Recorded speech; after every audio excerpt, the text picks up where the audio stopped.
ایک اور بات یہاں پتہ چلی کہ یہ بھی تھوڑا حیا کے خلاف مسئلہ ہے، لیکن آج کی نئی نوجوان نسل جو ہے اس میں بہت زیادہ مبتلا ہو رہی ہے، جس کو اورل سیکس کہا جاتا ہے. اور میں نے جیسے عرض کیا کہ شرعی مسائل میں چاہیے اور اس کو بیان کرنا یہ ہماری ذمہ داری ہے. تو یہ چیز بھی انگریزی فلموں سے اور فحش فلموں سے ہماری نئی نسل میں بہت تیزی سے سرایت کر رہی ہے، اور لوگ اس بارے میں علماء سے بہت زیادہ مسائل پوچھتے ہیں، خواتین بھی پوچھتی ہیں جو اس میں مبتلا ہے. تو اس کا بھی مسئلہ یاد رکھیں کہ اللہ تعالیٰ نے حالت حیض میں زوجہ سے ہم بستری کو حرام قرار دیا کیونکہ اس میں گندگی ہے. باپ دیکھیں کہ وہ گندگی اس درجے کی نہیں ہے جتنی اورل سیکس میں گندگی ہوتی ہے. اگر اس میں ڈسچارج ہو جائے بندہ، انسان جو ہم بستری کرنے والا ہے زوجہ سے، وہ منہ میں ڈسچارج ہو جائے، تو آپ سوچیں کہ اللہ تعالیٰ شرمگاہ کو گندگی سے بچا رہے ہیں، جس کی وجہ سے حیض کی حالت میں ہم بستری کو حرام قرار دیا. تو منہ جس سے انسان کھانا کھاتا ہے، جس سے کلمہ پڑھتا ہے، اور جو انسان کے جسم میں سب سے اشرف عضو ہے، سب سے زیادہ معزز اور مکرم عضو ہے، اس میں ایسی گندگی کو ڈالنا کہاں سے جائز ہو سکتا ہے، کہاں سے حلال ہو سکتا ہے؟ تو آج بعض متجدد قسم کے لوگ جو ہے نا اس کو حلال قرار دے رہے ہیں، یہ بالکل غلط ہے. تو یہ بات خوب ذہن میں رکھیں کہ اورل سیکس کے ذریعے اپنی خواہش کو پورا کرنا اس طور پر کہ ڈسچارج ہو جائے انسان عورت کے منہ میں، بیوی کے منہ میں، یہ بالکل حرام ہے، بالکل ناجائز ہے. کیونکہ منی ایک غلیظ اور ناپاک اور گندگی ہے اور ناپاک اور نجس چیز ہے. بعض حضرات یہ کہتے ہیں کہ منی پاک ہے، مگر یاد رکھیں منی کے پاک ہونے کے دلائل مضبوط نہیں ہیں، منی کے ناپاک ہونے کے دلائل بہت مضبوط ہیں. سب سے پہلی دلیل قرآن مجید میں آتا ہے الم نخلقکم من ماء مہین، ہم نے تمہیں غلیظ اور پلید پانی سے پیدا کیا، ذلیل پانی سے پیدا کیا ہے. تو اس میں بھی اشارہ ہے کہ منی ناپاک چیز ہے. دوسری بات یہ کہ حدیث میں آتا ہے کہ کنت افرق المنی من ثوب رسول اللہ صلی اللہ علیہ وسلم ثم یصلی فیہ. حضرت عائشہ رضی اللہ تعالیٰ عنہ فرماتی ہیں کہ رسول اللہ صلی اللہ علیہ وسلم کے کپڑوں پر اگر منی لگی ہوتی تھی، صحیح بخاری کی حدیث میں، اس کو کھرچ کے صاف کرتی تھی، پھر آپ صلی اللہ علیہ وسلم اس میں نماز پڑھا کرتے تھے. اب بعض حضرات نے یہاں سے استدلال کیا ہے کہ منی اگر ناپاک ہوتی تو حضرت عائشہ اس کو دھوتی، کھرچ کے صاف کرنا اس کی علامت ہے کہ منی پاک ہے. لیکن یہ بات غلط ہے. اگر منی پاک ہوتی تو حضرت عائشہ کو کھرچنے کی ضرورت نہیں تھی. بات یہ ہے کہ وہ نجاست جس کا ایک باقاعدہ جسم ہوتا ہے اور وہ کھرچ کے جسم سے یا کپڑوں سے الگ ہو سکتی ہے، تو اس نجاست کو پاک کرنے کا طریقہ یہ ہے کہ اس کو کھرچ دیا جائے. ناپاک تھی تبھی تو حضرت عائشہ رضی اللہ تعالی عنہ اس کو باقاعدہ کھرچ رہی ہیں اور دور کر رہی ہیں. اور گیلی منی کو یہ ثابت ہے کہ حضرت عائشہ رضی اللہ تعالی عنہ آپ صلی اللہ علیہ وسلم کے کپڑوں سے دھویا کرتی تھی اور آپ صلی اللہ علیہ وسلم اس میں نماز پڑھا کرتے تھے. حضرت عمر رضی اللہ تعالی عنہ کے دور میں کسی شخص کو احتلام ہوا تو اس نے اپنے پورے جو ہے نا وہ کپڑے دھوئے، تو حضرت عمر نے اس کو منع کیا، فرمایا کہ اتنا کافی تھا کہ اس جگہ کو تم دھو لیتے. تو اس میں بھی حضرت عمر اس کو باقاعدہ دھونے کا حکم دے رہے ہیں. کسی بھی صحابی نے اعتراض نہیں کیا کہ یار یا امیر المومنین آپ ان کو دھونے کا حکم کیوں دے رہے ہیں، منی تو پاک ہے. تو منی کے جو ناپاک ہونے کے دلائل ہیں وہ بہت مضبوط ہیں. باقی اس کو جو کھرچنے کا حکم ہے وہ اس لیے کہ منی کے پاک جو اگر خشک ہو جائے تو وہ کھرچ کے بھی پاک ہو جاتی ہے، اس کو پھر دھونا ضروری نہیں ہوتا. اس کی مثال ایسے جیسے حدیث میں آتا ہے، صحابہ کرام فرماتے ہیں کہ ہمارے تلواروں میں دشمن کا خون لگا ہوتا تھا تو ہم اس کو زمین پہ اچھی طرح رگڑ کے اسی کو لٹکا کے نماز پڑھتے تھے. تو دیکھیں خون بھی ایسی چیز ہے کہ جو سوکھنے کے بعد اس کی ایک پاپڑی سی جم جاتی ہے. تو حالانکہ خون کو بھی ناپاک مانا جاتا ہے، جمہور علماء کے یہاں خون ناپاک چیز ہے، لیکن صحابی کیا کر رہے ہیں، اس کو رگڑ کے زمین پہ اور خشک جو اس کو اچھی طرح رگڑ کے جب اس کا اثر زائل ہو گیا تو اسی کو لٹکا کے نماز پڑھ رہے ہیں. تو جیسے خون ناپاک ہونے کے باوجود رگڑنے سے پاک ہو جاتا ہے، اگر کسی ایسی چیز پہ لگا ہو جو لوہے یا ایسی سخت چیز پہ، تو ایسے ہی منی اگر کپڑوں پہ لگی ہو، خشک ہو جائے، تو اس کو اچھی طرح جب کھرچ دیا جائے تو وہ پاک ہو جاتی ہے. لیکن اس سے یہ ثابت نہیں ہوتا کہ منی پہلے سے ہی پاک ہے. ایک اور دلیل منی کے ناپاک ہونے کی یہ ہے کہ جو مدی ہے، ٹرانسپیرنٹ پانی جو مرد کے جسم سے نکلتا ہے، وہ اگر جسم سے نکل جائے تو غسل فرض ہو جاتا ہے، وضو فرض ہو جاتا ہے، اور منی نکل جائے تو غسل فرض ہوتا ہے. اب یہ کیسی بات ہے کہ مدی کے نکلنے سے جس سے وضو فرض ہو رہا ہے وہ تو ناپاک ہے، اور منی نکلنے سے جب غسل فرض ہو رہا ہے بڑی والی طہارت، اس کو ہم پاک قرار دیں. اس لیے امام ابو حنیفہ رحمہ اللہ تعالیٰ کا مذہب منی کے بارے میں کہ یہ نجاست غلیظہ ہے، اور امام مالک کا بھی یہی مذہب ہے. یہ مذہب بہت دلائل کے لحاظ سے قوی ہے. تو اس لیے عورت کے منہ میں ڈسچارج ہونا یہ بالکل حرام ہے، ناجائز ہے، گندگی ہے. اسلام میں اس کی قطعاً اجازت نہیں ہے. اور اگر ان ائمہ کا مذہب لیا جائے جو منی کو پاک سمجھتے ہیں، اس لیے میں یہ عرض کر رہا ہوں کہ بعض حضرات نے اس پہ فتویٰ دیا ہے کہ یہ چونکہ پاک ہے لہذا اگر یعنی کوئی شخص منہ میں بھی ڈسچارج ہو جائے تو یہ بھی جائز ہے. یہ 100% غلط فتویٰ ہے. اس لیے کہ جو حضرات اس کو پاک کہتے ہیں وہ بھی اس کو خبائث میں داخل کرتے ہیں، حرام چیزوں میں داخل کرتے ہیں، اس کا کھانا یا اس کا منہ میں ڈالنا وہ بھی جائز نہیں کہتے، تو اس لحاظ سے بھی یہ ناجائز ہے اور بہت ساری بیماریوں کا ذریعہ بھی ہے۔ دوسرا مسئلہ یہ ہے کہ اگر کوئی ڈسچارج نہیں ہوتا اورل سیکس کے ذریعے تو اس کا شرعی حکم کیا ہے؟ تو اس کا حکم یہ ہے کہ یہ انتہائی سخت درجے کا مکروہ ہے، ناپسندیدہ عمل ہے، اور اس کے سخت درجے کے مکروہ اور حرام نہیں ہے لیکن بہت زیادہ ناپسندیدہ اور شریعت کے مزاج کے بالکل خلاف، اور اسلامی کلچر میں اس کا کوئی تصور نہیں تھا۔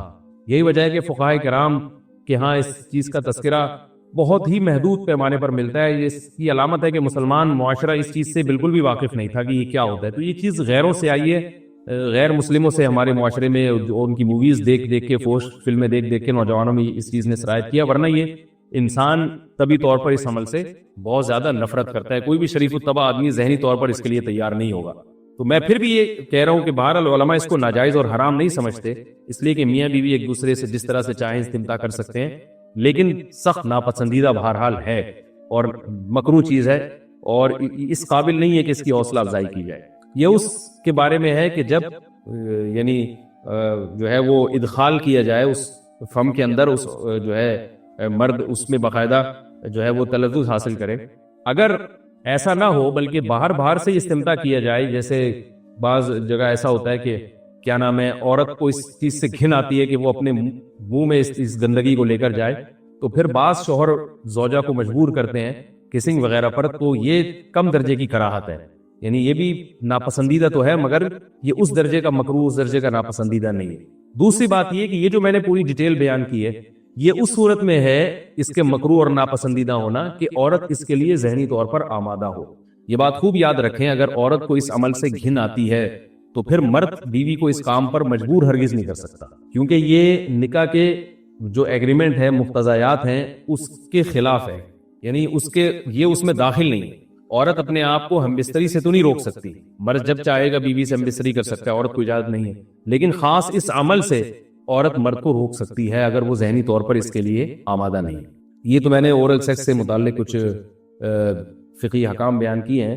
دوسری بات یہ، اس کا بھی مسائل پوچھے جاتے ہیں کہ بعض مرد اپنی زوجہ کو مجبور کرتے ہیں غیر فطری طریقے سے ہم بستری کرنے پر، پچھلے راستے پر ہم بستری کرنے پر، تو یہ بات یاد رکھیں کہ ایسی صورت میں عورت پر اصل حکم یہی ہے کہ وہ ایسے مرد سے طلاق لے لے اور اس کو اپنے قریب نہ آنے دے، کیونکہ اس میں نقصان یہ ہوتا ہے کہ اگر عورت اس کام کی مرد کو اجازت دے دے تو کچھ وقت کے بعد اس کی اپنی نیچر تبدیل ہو جاتی ہے، اپنی فطرت بدل جاتی ہے، اور اسے اسی اس غیر فطری کام میں لذت آنا شروع ہو جاتی ہے۔ تو اپنے آپ کو گندگی سے بچانا یہ بہت ضروری ہے، اور اگر وہ یہ سمجھتی ہے کہ طلاق کے بعد اس کے دوبارہ نکاح نہیں ہوگا، اس کی زندگی تباہ نہیں ہوگی، تو پھر سخت مجبوری میں اگر مرد اس کو دھمکیاں دیتا ہے مارنے کی یا طلاق کی، تو ایسی مجبوری میں پھر اللہ کی رحمت سے امید ہے کہ گناہ صرف مرد کے کندھوں پر ہوگا۔ ایک اور علمی نکتے کی بات ہمیں یہ پتہ چلتی ہے اس آیت میں کہ نساؤکم حرث لکم، اللہ تعالیٰ نے نکاح کا بنیادی مقصد حرث بتایا ہے، یعنی نسل بڑھانا۔ یہ جو فیملی پلاننگ والے آج جس دعوت کو لے کے چل رہے ہیں کہ بچے دو ہی اچھے، یہ جو پوری دنیا میں ایک تحریک چل رہی ہے، یہ قرآن و سنت کے 100% خلاف۔ قرآن کے واضح نصوص اور احادیث تو اس بارے میں بہت ہی تفصیل سے ہیں۔ میری جو کتاب ہے ایک سے زائد شادیوں کی ضرورت کی، اس میں تقریباً 50 صفحے میں نے صرف اسی پر لکھے ہیں کہ اسلام نسل بڑھانے پر بہت زیادہ حریص ہے، اسلام چاہتا ہے کہ مسلمانوں کی نسل بڑھے، اور اس پر جو لوگوں کے اعتراض ہوتے ہیں کہ رزق کی تنگی ہوگی، تربیت نہیں ہو سکے گی، اس تحریر میں ان تمام باتوں کے جوابات ہیں، تو وہ تحریر پڑھی جا سکتی ہے۔ چونکہ یہاں اس تفسیر میں اتنا زیادہ وقت نہیں ہے کہ میں اس 50 صفحوں کی تحریر کا خلاصہ آپ کے سامنے بیان کروں، اس خلاصے میں بھی اچھا خاصا وقت لگ جائے گا۔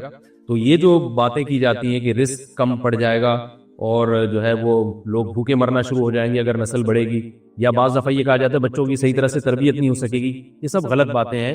یہ اس کو کہتے ہیں نقطہ بعد الوقوع، کہ ایک کام الٹا پہلے ہم نے کر لیا ہے، اب اس غلط کام کو صحیح کرنے کے لیے ہم بہانے تلاش کر رہے ہیں۔ تو یہ نسل مسلمانوں میں جو کم ہوئی ہے اس لیے نہیں ہوئی ہے کہ بچوں کی تربیت نہیں ہو رہی تھی، بلکہ یہ میڈیا کے ذریعے جو پروپیگنڈا ہوا ہے، اس پروپیگنڈے سے متاثر ہو کر 2 بچوں والی پالیسی پر لوگ آ رہے ہیں۔ اب جب آ رہے ہیں تو اس کے پھر جو ہے نا وہ اس کو صحیح کرنے کے، اپنے غلط کام کو صحیح کرنے کے لیے بہانے تلاش کیے جا رہے ہیں کہ بھی تربیت نہیں ہو سکتی ہے، اس آمدن میں ہم گزارا نہیں کر سکتے۔ تو یہ سارے دلائل کا جواب آپ کو میری انشاءاللہ اس تحریر میں ملے گا۔ بہرحال ہم چونکہ مسلمان ہیں، قرآن کو مانتے ہیں، سارے دلائل ایک طرف اور قرآن و سنت ایک طرف، جب اللہ تعالیٰ نے ہمیں بتا دیا کہ نساؤکم حرث لکم، عورت کا بنیادی مقصد دیگر جیسے بہت سارے مقاصد ہیں، ان میں بہت بڑا مقصد کیا ہے کہ وہ نسل بڑھانے کا ذریعہ بنتی ہے. تو اس سے ہم بستری بھی اسی نیت سے ہونی چاہیے کہ تمہارے ہاں اولاد پیدا ہو، نہ یہ کہ اس نیت سے ہو کہ اولاد کو تم روکو. یہ دنیا کی محبت ہوتی کیا ہے؟ کل میرے سامنے میں لاہور میں جن کے یہاں ٹھہرا ہوا تھا نا، انہوں نے اپنا واقعہ بتایا کہ بہت غربت میں ان کا ٹائم گزرا ہوگا. انہوں نے بتایا کہ میری زوجہ نے اس شدید ترین غربت میں میرا بڑا ساتھ دیا، گھر میں کھانے کو روٹی دی. آج وہ بہت بڑے تاجر بن چکے ہیں. مجھے بڑا اچھا لگا یار، کوئی بیوی اتنا ساتھ دے رہی ہے غربت میں. کہہ رہے ہیں ایسا بھی ہوتا تھا کہ صرف روٹی ہے، اس کے ساتھ گھر میں سالن بھی نہیں ہے. تو یہاں تک نوبت آئی، کچھ بھی نہیں ہے، لیکن گھر والی نے کیا دیا. ایسا نہیں ہو کہ جیسے آج بعض خواتین جو بیان نہیں سن رہی، فوراً بھائی شوہر غریب ہو گیا تو کھلا لے کے نکل لو پتلی گلی سے. اسی میں بچے بھی دڑا دڑ پیدا ہو رہے ہیں، اسی غربت میں بچے بھی کیا ہو رہے ہیں.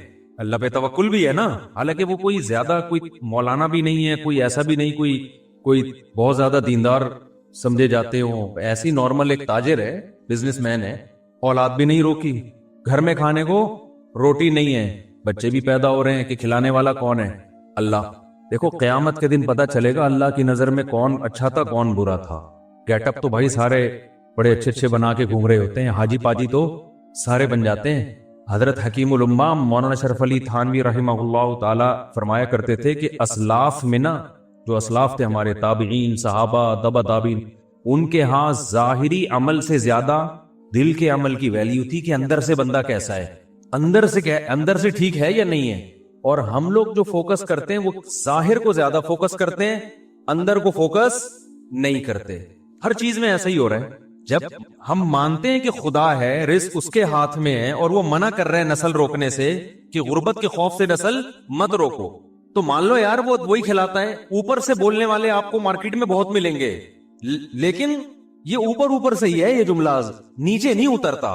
اور اس کے پھر صرف اولاد کے روکنے پہ اثرات نہیں آتے، باقی زندگی میں بھی اس کے اثرات آتے ہیں. اولاد کا روکنا تو ایک اس کا اثر ہے جو ظاہر ہو رہا ہے، باقی جگہوں پہ بھی کنجوسی نظر آئے گی، اللہ پہ توکل نظر نہیں آئے گا. کیونکہ جب توکل نہیں ہے تو پھر کہیں بھی نہیں ہوتا ہے تو سب جگہ ہوتا ہے. سمجھتا نہیں ہے نا بات کو.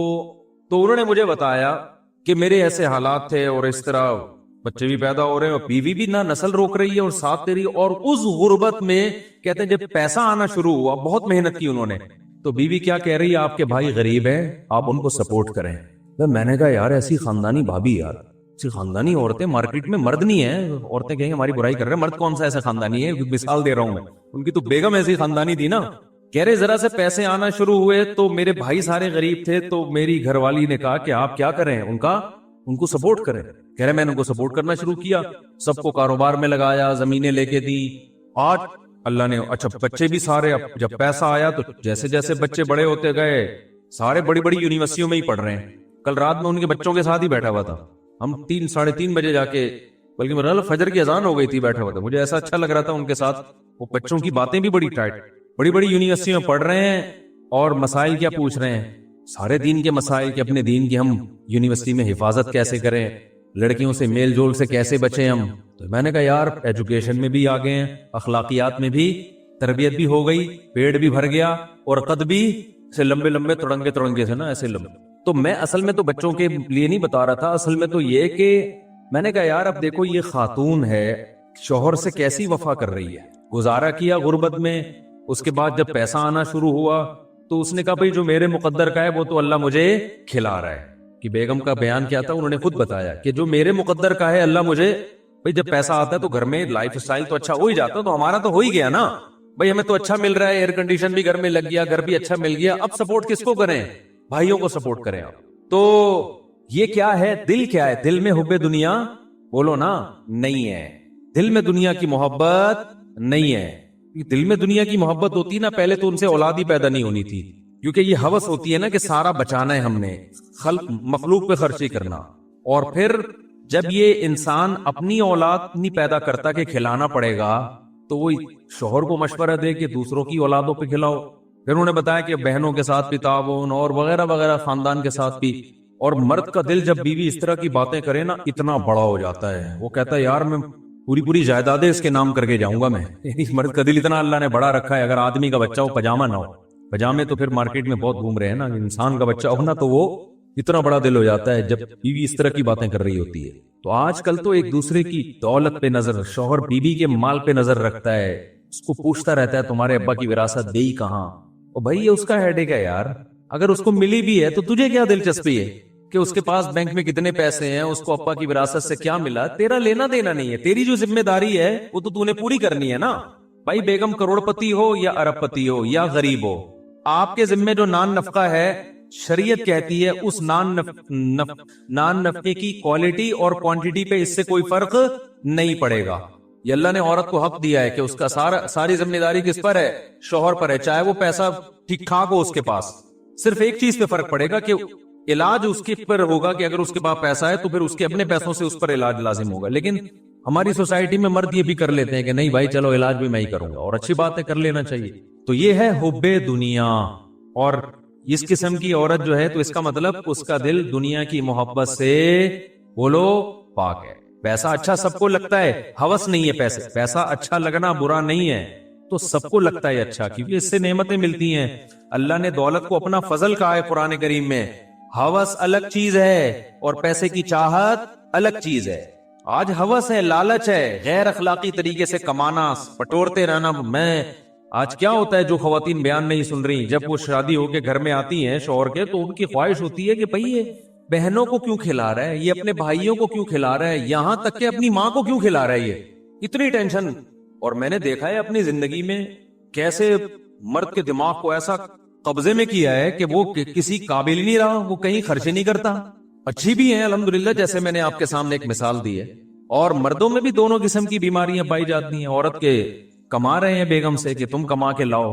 یہ بات تو میں بار بار کہتا ہوں، شدید مجبوری نہ ہونا میرے بھائی.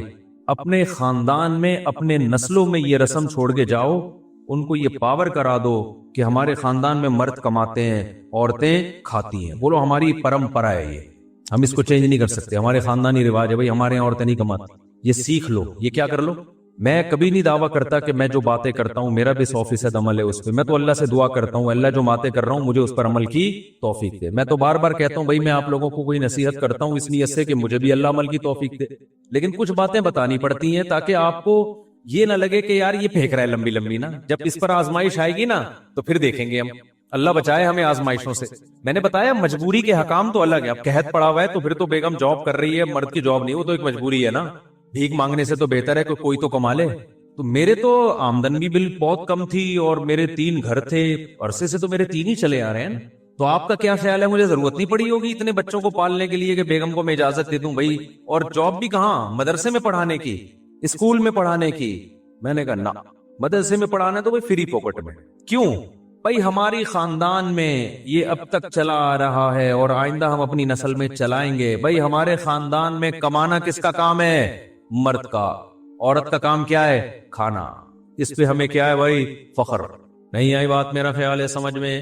تو یہ رسم چھوڑ کے جاؤ بھائی. ہم لوگ کیا نہیں عورتیں کماتی ہیں، ہم لوگ کیا مرد کماتے ہیں. خدا کی قسم ایسا اچھا خاندانی نظام چلے گا نا تمہارا، اتنا ٹائٹ نظام چلے گا.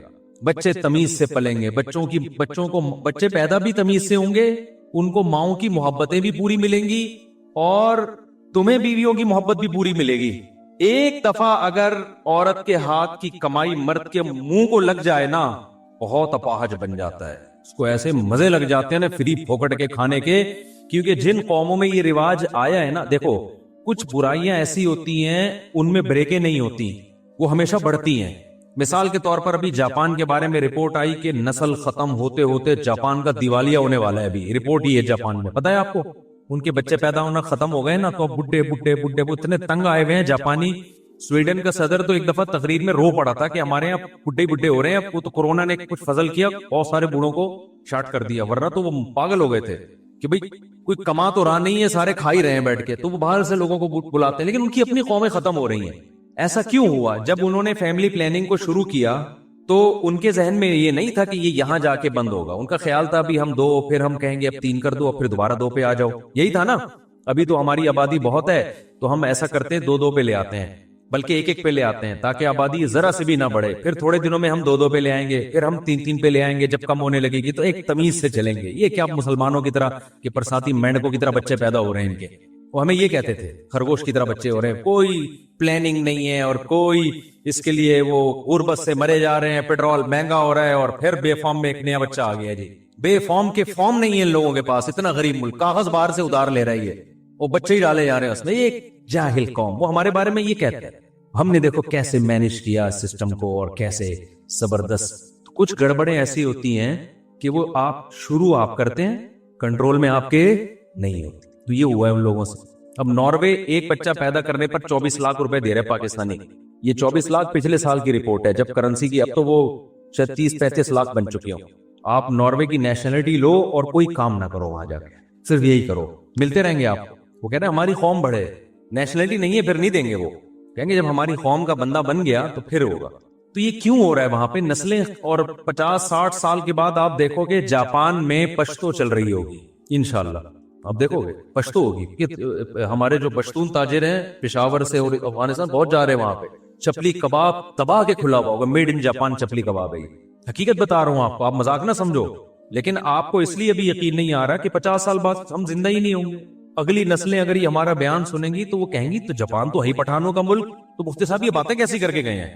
تو 50 سال کے بعد 60-70 سال میں ماحول چینج ہو چکا ہوگا نا, تو کہیں گے اس میں ہنسنے کی کیا بات ہے یار. یہ اتنا مفتی صاحب اس بات کو بیان کر کے اچھا بھی, یہ جاپان تو ہے ہی, جاپان خان اس نے بنایا تھا یہ.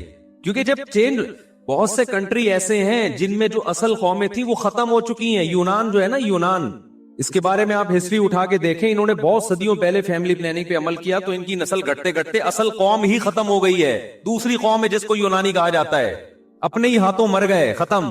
وجہ کیا ہے کہ جب آپ گروتھ ریشو کو کم کرتے ہیں نا تو آپ کو لوگوں کا یہ ذہن بنانا پڑتا ہے کہ بچے جب کم ہوں گے تو آپ کی جیب پہ بوجھ کم آئے گا, ان کی تربیت آسان ہوگی. یہ بوجھ ہے بچے. ایک دفعہ آپ کے ذہن میں, آپ کو ان کے دماغ میں یہ ڈالنا پڑتا ہے کہ یہ نعمت نہیں ہے, یہ کیا ہے, یہ بوجھ ہے. یہ سافٹ ویئر انسٹال کیے بغیر کوئی نسل روکتا نہیں ہے. قرآن نے کیا کہا, یَهَبُ لِمَن یَشَاءُ إِنَاثًا, جس کو چاہتا ہوں بیٹیاں گفٹ کرتا ہوں اور جس کو چاہتا ہوں بیٹے گفٹ کرتا ہوں. ہبہ گفٹ کو, انعام تحفے کو کہتے ہیں. او یزوجہم ذکرانا و اناثا, جس کو چاہتا ہوں دونوں گفٹ کرتا ہوں, بیٹے بھی دیتا ہوں بیٹیاں بھی. اور جمع کا صیغہ لائے اللہ تعالیٰ, ایک بیٹے کا تو یا ایک بیٹی کا تو ذکر ہی نہیں کیا. اور عربی میں جمع کم از کم 3 افراد, یعنی کم از کم 6 سے تو نصاب شروع ہو رہا ہے. اب قرآن نے جو سافٹ ویئر ڈالے صحابہ اور تابعین کے ذہن میں جو انسٹال کیے وہ یہ کہ اولاد گفٹ ہے. اب بتاؤ گفٹ کو خرچ کرنے میں, لینے میں پلاننگ ہوتی ہے یا خرچ کرنے میں پلاننگ ہوتی ہے؟ مثال کے طور پر ایک بندہ آیا میرے پاس, ایک لفافے میں 50,000 روپے دی, مفتی صاحب یہ گفٹ ہے. مفتی صاحب نے اننے ونجے یوں کر کے ڈال لیے چیک. ادھر سے آیا 50,000 گفٹ یوں کر کے ڈال لیے. ادھر سے آیا 1 لاکھ گفٹ. ہوتا نہیں ہے ایسے, وہ خوش تو ہونے دو نا. ادھر سے آیا اچھا نعت خوانوں کو بڑے پیسے ملتے ہیں. کل میں جلسے میں گیا نا, بڑی پیاری نعت پڑی بندے نے, بڑا مزہ آیا. لیکن جب کوئی اچھا شعر پڑھتا لوگ آتے یہ لوگ چپکے سے مٹھی میں پیسے رکھ کے, ہمارا 2 گھنٹے بیان ہوا, ہم نے بڑی اچھی اچھی باتیں کی, لوگ ایک دم جوش میں آتے ہیں لیکن کوئی ہل بھی نہیں رہا. ہم نے کہا چل دو یار, نعت خوانوں کے مزے بہت ہیں. اچھا ادھر سے 50,000 آ رہے ہیں. اب کوئی کہے مفتی صاحب اتنے پیسے لے رہے ہو, بغیر پلاننگ کے پیسے ہی آتے چلے جا رہے ہیں, یہ تو ٹھیک نہیں ہے. میں کہوں گا آئیں جتنے بھی, اس کے لیے پلاننگ کی ضرورت نہیں ہے. پلاننگ کی ضرورت ہوگی خرچ کرنے میں. یہ پلاننگ کا موقع نہیں ہے, کیونکہ گفٹ تو جتنے آ جائیں اچھا ہے بھائی, جتنے آ جائیں. لاکر بڑا بنوا لوں گا میں, ایک اور اکاؤنٹ کھلوا لوں گا میں, جیبیں بڑی کروا لوں گا میں. گفٹ کبھی کوئی نہیں روکتا. پلاننگ گفٹ لینے میں نہیں کی جاتی, گفٹ کو خرچ کرنے میں کی جاتی ہے. کہ ایسے ہی اڑاؤ نہیں, اب اتنے آ گئے ہیں تو اب شادی تو ہو نہیں سکتی, اب کیا کریں ہم اس سے. پہلے تو پلاننگ آسان تھی میرے لیے. اب بھائی ایسا کرتے ہیں کہ بچوں کو ہم ذرا اور اچھے اسکول میں ڈال دیتے ہیں, ذرا اور تگڑی فیسیں ہو جائیں گی ان کی, اور یہ کر دیتے ہیں یہ کر دیتے ہیں. آپ بغیر پلاننگ کے اڑانا شروع کر دو گے تو یہ نعمت کی ناقدری. تو اللہ میاں نے قرآن میں جو ہمیں سافٹ ویئر انسٹال کیے نا, مسلمان سوسائٹی کو جو قرآن پڑھتے ہیں ان کو یہ بتایا کہ اولاد یہ بوجھ نہیں ہے, بلکہ یہ کیا ہے, گاڈ گفٹڈ ہے, یہ خدا کی طرف سے گفٹ ہے. اب جب گفٹ ہے تو گفٹ آنے میں پلاننگ نہیں ہوتی, جب آ گئے تو پھر پلاننگ کرنی ہے تاکہ ضائع نہ ہو. کہ اس کو ڈاکٹر بنانا ہے, اس کو عالم بنانا ہے, اس کو مفتی بنانا ہے, اس کو کیا بنانا ہے, انسان کا بچہ بنانا ہے, کیسے بنانا ہے, کون سے اسکول میں بھیجیں, کس بزرگ کے پاس بھیجیں, کس کے بیان سنائیں, چرسیوں میں بیٹھ رہے تو اس سے کیسے بچائیں ہم اس کو, صبح شام ایسا نہ ہو پب جی کھیلتے کھیلتے زندگی گزر جائے. تو پلاننگ, اس اولاد کا کیا استعمال ہے, اس میں پلاننگ ہوگی. ہمارے یہاں فیملی پلاننگ والوں نے الٹے کام شروع کر دیے, اولاد پیدا کرنے میں پلاننگ شروع کر دی. کہ پلاننگ سے پیدا ہوں گے, پہلے ایک ہوگا 25 سال کے بعد دوسرا, بعض دفعہ ہوتا ہی نہیں 25 سال کے بعد دوسرا, یہ آپ کے اختیار میں ہے ہی نہیں. اب اس الٹی پلاننگ کا جو نقصان ہو رہا ہے نا, بڑا نقصان, میں بار بار کہتا ہوں, لڑکے اور لڑکیوں کی گروتھ ریشو کی ایسی کی تیسی ہو گئی. اب جس کو سب کو 2 بچے چاہیے, تو جس کو بیٹا مل گیا وہ تو نسل روکے گا, جس کو نہیں ملا وہ 5-5 6-6 بیٹیاں ہو جاتی ہیں بیٹے کی لالچ میں, وہ 6 بیٹیوں کے بعد جا کے نسل روکے گا. بیٹے 1 یا 2 اور بیٹیاں 6-6. تو یہ تو سارا فطری نظام کی ایسی کی تیسی ہو گئی کہ نہیں ہو گئی. آپ کہہ سکتے ہو کہ چائنا اور جاپان اور انڈیا, ان دونوں کنٹریز میں فیملی پلاننگ پر عمل ہوتا ہے, تو ان میں تو گروتھ ریشو ایسا نہیں ہے کہ لڑکیاں بہت زیادہ لڑکے کم, بلکہ وہاں تو لڑکیاں ہی شارٹ ہیں. تو بھائی وہ ایک اور ظلم کر رہے ہیں جس کا خدا آخرت میں انتقام لے گا, وہ یہ کہ لڑکیوں کو ماں کے پیٹ میں مار دیا جاتا ہے پیدا ہونے سے پہلے, ورنہ اگر وہ پیدا ہونے دینا تو وہاں لڑکیاں ہی لڑکیاں ہوں, اتنی عورتیں پیدا ہو جائیں, مرد مارکیٹ سے شارٹ ہو جائے. کیونکہ جس فیملی میں ایک بیٹا ایک بیٹی ہو گئی وہ روکے گا نسل, جس کے 2 بیٹے ہو گئے وہ بھی روک لے گا, کیونکہ بیٹے کی ضرورت لوگوں کو بیٹی سے زیادہ ہوتی ہے. خود ماؤں کو بیٹا چاہیے ہوتا ہے. آپ دیکھ لیں ہماری سوسائٹی میں 5 بیٹیاں 6 بیٹیاں 7 بیٹیاں, کس چکر میں یار, اس چکر میں کہ شاید اگلی دفعہ بیٹا ہو جائے, وہ نہیں ہوا تو اب تو سارا سیٹ اپ جب آپ فطرت کے کام میں ٹانگ اڑاتے ہو تو الٹا پلٹا ہوتا ہے. تو میں اس کر رہا تھا کہ اسلام نے جو سافٹ ویئر ہمیں ہمارے دیے, جو قرآن پڑھتے ہیں, قرآن پر ایمان رکھتے ہیں, وہ یہ کہ یہ نعمت ہے. لہذا جب آپ کے دماغ میں یہ آ گیا نا, یہ سافٹ ویئر انسٹال ہو گیا کہ نعمت ہے, تو پھر آدمی کیا چاہے گا, میری اولاد زیادہ ہو. یہ کافروں کو بھی یہی پتا تھا کہ اولاد زیادہ ہونا نعمت ہے. یہی وجہ ہے کہ قرآن کافروں کو کہتا تھا کہ تم اگر اطاعت کرو گے تمہیں اللہ کثرت سے اولاد دے گا. یمددکم باموال وبنین, یہودیوں کو اللہ کہتے ہیں ہم نے کہا کہ جب تم اطاعت کرو گے کثرت سے اللہ تمہیں اولاد دے گا. اور قرآن کہتا ہے, شعیب علیہ السلام نے اپنی قوم سے کہا کہ اللہ کی نعمت کو یاد کرو, وکثرکم, اللہ نے تمہاری آبادی بہت بڑھا دی ہے, یہ اللہ کی نعمت ہے, اس پہ شکر ادا کرو. فیملی پلاننگ والے ہوتے اس زمانے میں, وہ کہتے ہیں یہ بڑھا دی ہے, تو ٹینشن ہے ہمیں. تم اس کو کہہ رہے ہو اللہ کا شکر ہے, ہماری تو بڑی ہوئی آبادی کیا ہے, ٹینشن. پیغمبر کہہ رہے بڑی ہوئی آبادی تمہارے لیے اللہ کی نعمت ہے, شکر ادا کرو.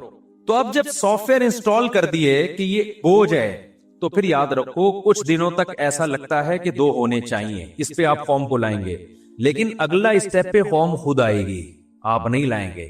وہی کہ جب بوجھ ہے تو پھر 2 کے بجائے کتنے ہونے چاہیے, 1, پورا اس پہ سیٹ ہو گیا. پھر 1 بھی ہے تو بوجھ ہی نا, وہ ہے کیا, وہ بھی کہتے ہیں بوجھ ہے, کہتے ہیں ہونا چاہیے لیکن وہ 50 سال یا جب ہم بڈھے ہونے لگیں گے اس وقت شادی کریں گے, پھر 1 ہونا چاہیے.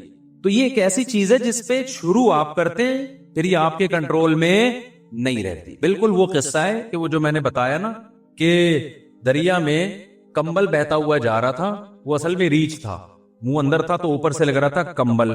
تو ایک آدمی لالچی تھا, اس نے کہا میں جاؤں گا اس کمبل کو نکال کے لاؤں گا. لوگوں نے کہا طوفانی دریا ہے, کمبل چھوڑ دے, ہم تجھے بازار سے دلا دیں گے. اس نے کہا نہیں اتنی قیمتی چیز میں چھوڑ نہیں سکتا. لالچی تھا, دریا میں ڈبکی لگائی اور کمبل کو جا کے پکڑا تو وہ ریچھ تھا, ریچھ نے اس کو پکڑ لیا. اب اس کو بھاگے لے کے جا رہا ہے.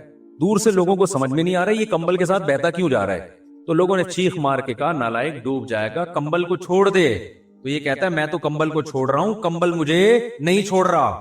تو کچھ برائیاں ایسی ہیں سوسائٹی میں, آپ کرتے ہو کہ ایک پلاننگ کے تحت ہوں گی, لیکن پھر آپ اس کو چھوڑنا چاہتے ہو, قوم پھر اس کو نہیں چھوڑتی.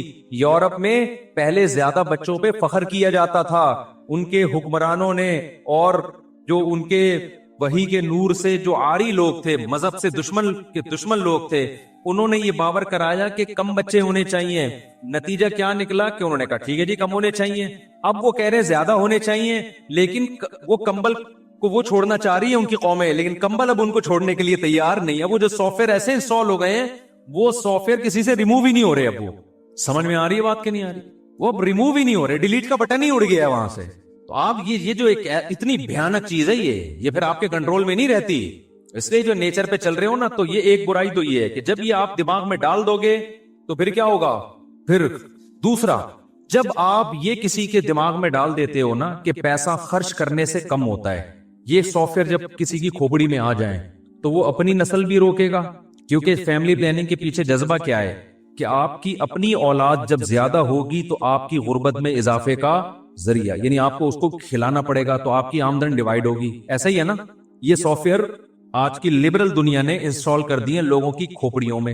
اب جب یہ سافٹ ویئر انسٹال ہو گئے, اب اس کا نقصان کیا ہوا. سافٹ ویئر جو انسٹال ہوئے ہیں ان کی نیت تو یہ تھی کہ صرف اس جذبے سے نسل کو روکو, لیکن سافٹ ویئر یہ کہہ رہا ہے کہ اس جذبے سے جب نسل روکی جا سکتی ہے اور اس کے پیچھے فلسفہ یہ ہے کہ خرچ کرنے سے ڈیوائڈ ہوگا تو ڈیوائڈ تو اور بہت سارے کاموں سے ہو رہا ہے. شادی کرنے سے بھی ڈیوائڈ ہوتا ہے. اگر کوئی نوجوان 18 سال میں شادی کرتا ہے تو جتنا کما رہا ہے وہ ڈیوائڈ ہو کے کہاں جائے گا؟ آدھا بیوی کے پاس جائے گا. تو انہوں نے نکاح کرنا بھی کیا کر دیا گوروں نے. حالانکہ ان کی قوم، ان کی ریاستیں یہ نہیں چاہتی تھی کہ یہ جلد شادی کرنا چھوڑ دیں. فیملی سسٹم کو تو وہ بھی چاہتے ہیں پروموٹ کرنا، لیکن جب صرف ایک چیز کو غلط ہوئی ہے نا، اس غلط کے نتیجے میں بہت ساری چیزیں غلط ہونا شروع ہو گئی. تو انہوں نے شادی کرنا بھی چھوڑ دی. یار جب میرا پیسہ ہے تو پھر میرا پیسہ ہے، میں کیوں بیوی کو کھلاؤں بھائی؟ پھر جب بیگم کو نہیں کھلانا، اپنے بچوں کو نہیں کھلانا، تو کسی بیوہ سے شادی کر کے اس کے یتیم بچوں کو کھلانا، یہ تو پاگل پنا اور حماقت. اس ایسے آدمی کے تو سینگ ہونے چاہیے سر پہ حماقت کے، کہ اپنی جو اپنا بلڈ ہے اس پہ خرچ کرنے سے پیسے کم ہوتے ہیں تو دوسرے کے بلڈ پہ خرچ کرنا تو اور پرلے درجے کی حماقت ہے. ابے بھائی کھوپڑی شریف میں باتیں آ رہی ہیں کہ نہیں آ رہی ہیں؟ تو یہ ایسا الٹا پلٹا ہوا ہے نا کہ اب اس کی بریکیں نہیں. اب یہ لبرل دنیا کیا کر رہی ہے؟ اب یہ ایک تو شادیاں 40 سال میں کرتے ہیں، پھر ان کو بیوی چاہیے کمانے والی، کیونکہ ان کے سافٹ ویئر اپڈیٹ ہوتے جا رہے ہیں زمانے کے حساب سے اور اپگریڈ ہوتے جا رہے ہیں. اپڈیٹ نہیں بلکہ اپگریڈ ہوتے جا رہے ہیں ان کے سافٹ ویئر. پہلے یہ تھا کہ صرف بچے ہی 2 ہونے چاہیے، پھر یہ تھا کہ بھائی بیوی بھی نہیں ہونی چاہیے، شادیاں بھی 1 ہونی چاہیے، اور پھر بیوی بھی نہیں ہونی چاہیے، پھر جب اگر ہو بھی تو پھر 50 سال میں ہونی چاہیے، اور پھر کسی بیوہ یا یتیم بچے کو پالنا یہ بھی نہیں ہونا چاہیے. تو ہوتے وہی ہوگا جو ہو رہا ہے دنیا میں میرا مال. پھر معذوروں کے لیے گورنمنٹ پتہ ہے کیا کرے گی؟ وہی کچھ کرے گی جو یورپ میں کیا ہے. وہاں سگا بھائی اپنے سگے معذور بھائی کو نہیں پالتا، گورنمنٹ پالتی ہے.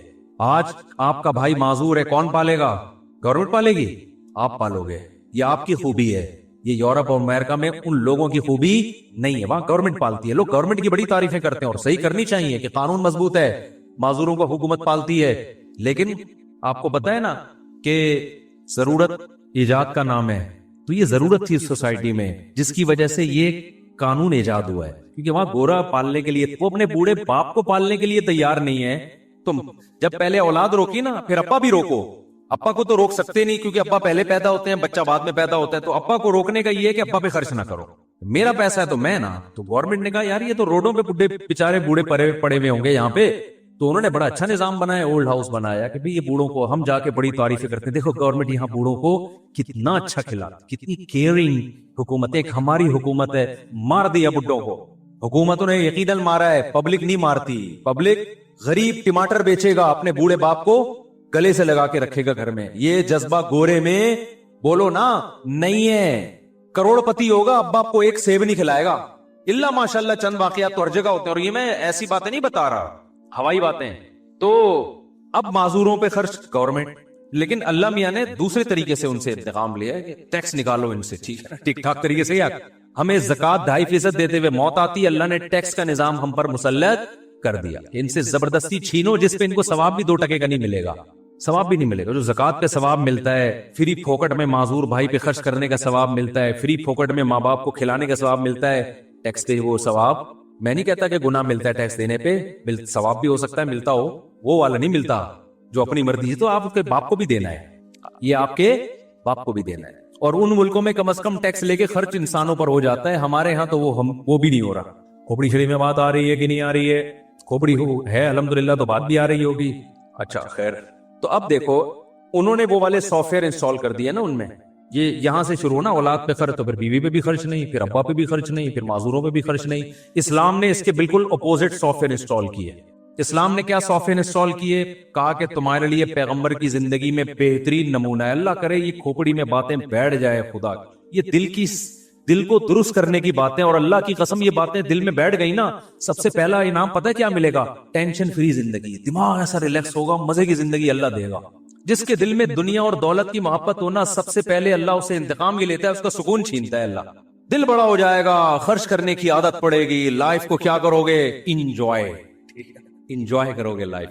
یہ پہلا انعام ملتا ہے جس کے دل سے دنیا کی محبت نکلتی ہے. ایسے اٹکے ہوئے ہیں نا اینٹوں میں، دیواروں میں، کیا مجھے تو بہت عجیب سا محسوس ہوتا ہے یار. تو کیا ہوا کہ جی وہ اسلام نے اس کے برعکس کیا بتایا؟ ہمارے پیغمبر صلی اللہ علیہ وسلم سے زیادہ اللہ نے کسی کو مسکین پیدا ہی نہیں کیا، تاکہ مثال وہ سامنے آئے جو بالکل اپوزٹ، تاکہ کوئی اشکال نہ کر سکے اصل میں ان کے پاس تو پیسے ہیں. 40 دن گھر میں چولہا نہیں جل رہا، اور بیویاں کتنی رکھی ہوئی ہیں؟ 9 ایٹ اے ٹائم. سمجھ میں نہیں آ رہی بات؟ یہاں شرمندہ ہو جاتے ہو آپ لوگ. خیر آگے چلو. ایک بیوہ سے نکاح کر رہے ہیں حضرت ام سلمہ سے, جن کی عمر بھی زیادہ ہے اور 2 بچے بھی ہیں. ان کو نکاح کا پیغام بھیجا. انہوں نے کہا یا رسول اللہ میری عمر زیادہ اور میرے ساتھ تو 2 بچے بھی ہیں, میں ان کو چھوڑ کے کیسے آ سکتی ہوں؟ آپ نے فرمایا کہ میری عمر تم سے بھی زیادہ ہے, کوئی بات نہیں, تمہاری عمر زیادہ ہے تو میری تم سے بھی زیادہ, اور جو 2 بچے تو چھوڑ کے آنے کی ضرورت نہیں ہے, وہ بچے بھی اللہ و الی الرسول, اللہ رسول کی طرف میری کسٹڈی میں پلیں گے.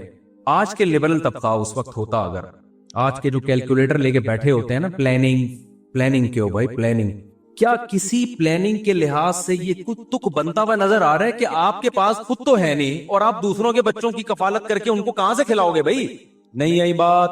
کوئی تک بنتا ہے, لاجک بنتی ہے اس کی, کوئی بظاہر کوئی لاجک نہیں بنتی, لیکن سافٹ ویئر انسٹال کیے جا رہے ہیں. ہم تو اپڈیٹ کر رہے ہیں سافٹ ویئر, انسٹال تو پیغمبر کر کے گئے ہیں, کیونکہ انسٹال کرنا مشکل ہوتا ہے, اپڈیٹ کرنا ایک بٹن پہ ہو جاتا ہے. اب اپڈیٹ کرنا بہت مشکل ہو رہا ہے, سوچو انسٹال کرنا کتنا مشکل ہوگا. لیکن صحابہ کے ہاں 2 منٹ میں انسٹال ہو گئے تھے سافٹ ویئر, کیونکہ ان کا ایمان مضبوط تھا, ان کو سمجھ میں آ گیا تھا کہ بھائی جو پیغمبر کہہ رہے ہیں وہ بالکل ٹھیک کہہ رہے, لہٰذا صحابہ نے بھی یہی روش اختیار کی ہے. پھر تو بیوہ سے نکاح کر کے اپنی ذمہ داری بھی بڑھا رہے ہیں اور کہہ رہے ہیں 2 بچے بھی لے آؤ. سوال پیدا ہوتا ہے بھائی اس کی تو کوئی لاجک ہی نہیں ہے. بھائی لاجک یہ ہے کہ رزق پہلے آتا ہے, ماں کی چھاتیوں میں دودھ پہلے آتا ہے یا بچہ پہلے آتا ہے؟ اگر کوئی عورت یہ کہے کہ فلاں کے چونکہ بچہ ہے اس کی تو چھاتیوں میں دودھ ہے تو وہ تو بچے کو دودھ پلا رہی ہے, میں بچہ پیدا کروں گی تو میری چھاتیوں میں تو دودھ ہے نہیں, لہذا میں نہیں پیدا کر رہی, اسے کیا کہا جائے گا؟ وہ بھائی پیدا کر تو صحیح, اللہ مخلوق کو پہلے بھیجتے ہیں, رزق کا انتظام تو پہلے سے ہوتا ہے, سافٹ ویئر تو پہلے سے انسٹال کیے ہوئے, لیکن اس کا اظہار جب بچہ ہوگا تو ہوگا, اس سے پہلے نہیں ہوگا. تو آپ کی لائبلٹیز جب بڑھیں گی نا, ذمہ داریاں بڑھیں گی, تو رزق کے دروازے کھلیں گے. آپ کہہ سکتے ہو پھر ہمارے پیغمبر پہ رزق کے دروازے کیوں نہیں کھل گئے 9 شادیوں کے بعد؟ یہ سوال پیدا ہوتا ہے نا. دیکھو رزق کے دروازے کھلنے کا مطلب کیا ہے, ہر ایک کو نا اس کے حساب سے رزق کے دروازے کھلتے ہیں. رزق کے دروازے کھلتے ہیں, کسی پہ دولت کے انبار لگ جاتے ہیں, کسی نے اپنے لیے جب غربت کو اختیار کیا, ہمارے پیغمبر نے تو غربت کو اختیار کیا ہے نا, کیونکہ آپ پہ رزق کے دروازے کھل جاتے ہیں نا تو بہت ساری اس میں مصلحتیں فوت ہو جاتی ہیں. اللہ نے کہا ضرورتیں پوری ہوں گی, استغنا دے دوں گا میں, دل میں یہ غربت کا خیال نہیں آئے گا. ہمارے نبی کے گھر میں کھانے کو نہیں تھا, لیکن آپ کے دل میں استغنا بے پناہ تھا, تو اسی میں صبر کی توفیق دے دینا, یہ بھی رزق کے دروازے کھلنا ہے. حضرت ام سلمہ اسی غربت میں نبی کے ساتھ گزارا کیا. حضرت عبد الرحمن ابن ابی سلمہ اور آپ کی جو دوسری بہن تھی وہ نبی کی کسٹڈی میں بڑے ہو گئے, اسی طریقے سے ہو گئے بڑے. تو ضرورتیں پوری ہو گئی کہ نہیں ہو گئی؟ پھر آپ صلی اللہ علیہ وسلم کے جو ستیلے بیٹے تھے, آگے حدیثوں کا پرچار کیا, بنیادی ضرورتیں ان سب کی ساری پوری ہوئی ہیں. اس لیے میں بار بار کہتا ہوں, اگر آپ پہ رزق کے دروازے نہیں کھل رہے تو آپ سمجھ لو کہ جتنا رزق مجھے مل رہا ہے میری ضرورت کے لیے یہ کافی تھا. میں نے جو سٹی اسکول اور بیکن ہاؤس کو اپنا معیار بنایا ہوا ہے, یہ معیار ہی غلط بنایا ہوا ہے. مسافر کو جتنی چیزیں دنیا میں بیسک چاہیے ہوتی ہیں وہ اللہ دے دیتا ہے. تو پیغمبر کے ساتھ تو اللہ کا معاملہ یہ تھا کہ ہمارے نبی کی تو غربت اختیاری تھی, آپ تو چاہتے ہی نہیں تھے کہ میری غربت دور ہو.